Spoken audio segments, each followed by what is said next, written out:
Raglannskitchen.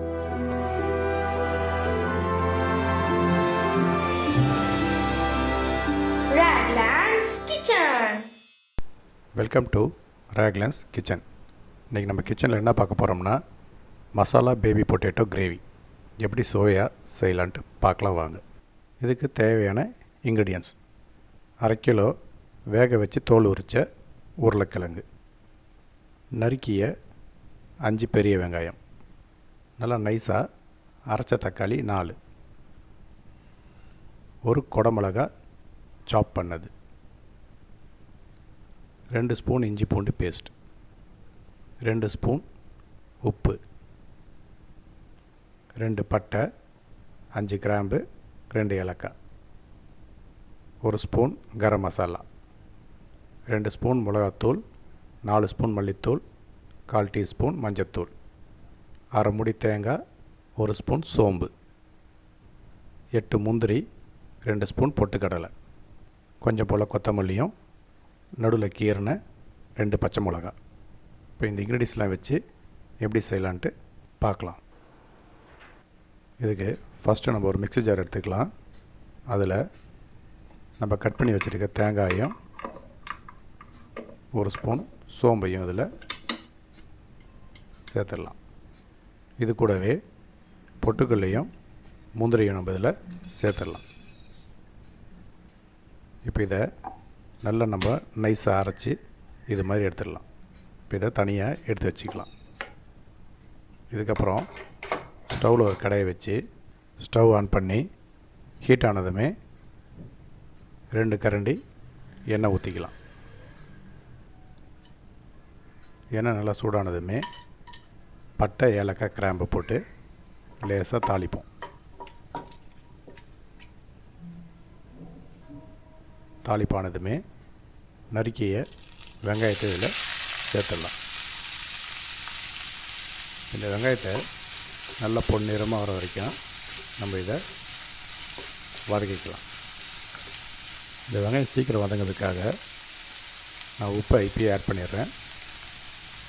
இந்த உப்பை போட்டோம்னா இந்த வெங்காயம் பார்த்திங்கன்னா உடனே நல்லா இது சீக்கிரம் வந்து நம்மளுக்கு பொன்னிறமாக வந்துடும். இப்போ பார்த்திங்கன்னா நல்லா பொன்னிறமாக வந்தாச்சு. இந்த சமயத்தில் பச்சை மிளகா 2ஐயும் இஞ்சி பூண்டையும் போட்டு இதையும் பச்சை வாசனை போகிற அளவுக்கு நம்ம இதை நல்லா வதக்கிக்கலாம்.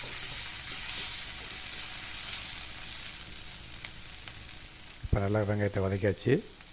இப்போ இதில் அரைச்சி வச்ச தக்காளியை சேர்த்துடலாம்.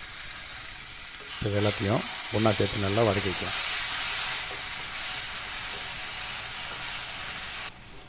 இப்போ பார்த்திங்கன்னா நல்லா கிரேவி மாதிரி நல்லா வதங்கி வந்துடுச்சு. இப்போ இதில் எடுத்து வச்சுருக்க மசாலா பவுடர் நம்ம இதில் ஆட் பண்ணிடலாம். இதோடைய சேர்த்து கரம் மசாலாவையும் சேர்த்துடலாம். இப்போ இந்த மசாலாவோட எல்லாம் ஒன்றா சேர்கிற மாதிரி நல்லா சேர்த்து எல்லாத்தையும் ஒன்றா வதக்கிக்கலாம்.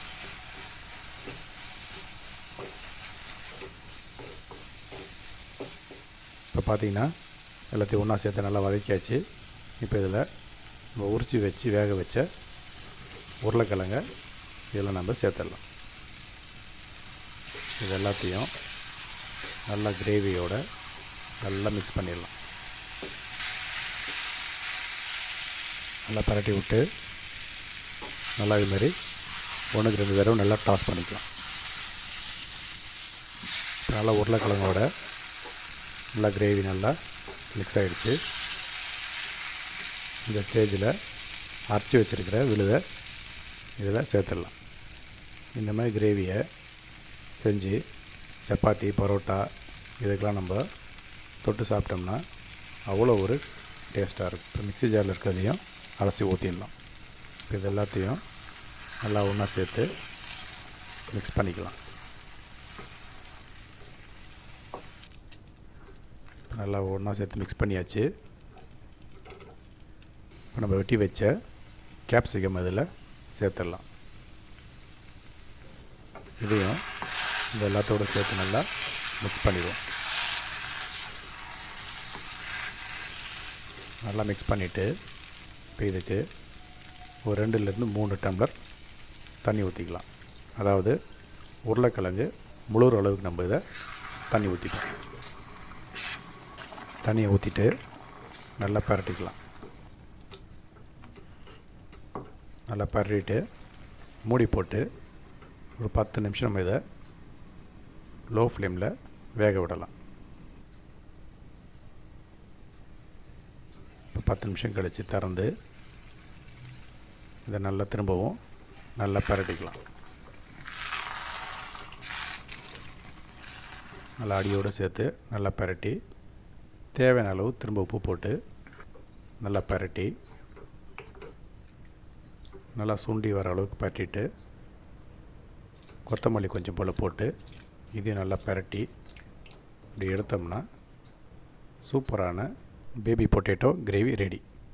நீங்களும் இந்த பேபி பொட்டேட்டோ கிரேவி ரெசிப்பியை வீட்டில் செஞ்சு பார்த்து உங்களுக்கு பிடிச்சிருந்துச்சின்னா என் சேனலுக்கு லைக் பண்ணுங்கள், கமெண்ட் கொடுங்க, சப்ஸ்கிரைப் பண்ணிக்கோங்க, கூட பெல் பட்டனை ப்ரெஸ் பண்ணிக்கோங்க.